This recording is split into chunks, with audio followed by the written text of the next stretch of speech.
చెప్పాలి కదా, ఊరికే జామ పండు గొప్పదంటే ఎందుకు గొప్పది?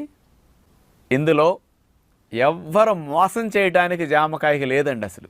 అన్ని కలుషితమైనవి, ఒక జామకాయ కలుషితం కాలేదు. ఇప్పుడు ఏ పండైనా తయారైతే కొయ్యాలి, తయారవ్వకుండా కూడా రాలిపోయినా అది తినడానికి పనికొస్తున్నది.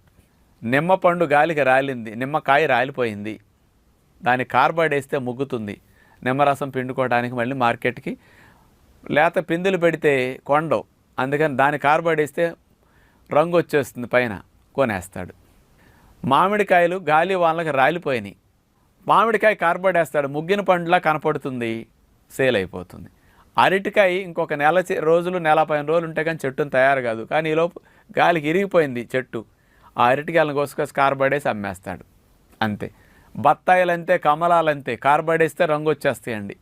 ఇప్పుడు ముసలోళ్ళు కూడా నెత్తికి రంగు వేస్తే కుర్రోళ్ళు అవ్వట్లేదా?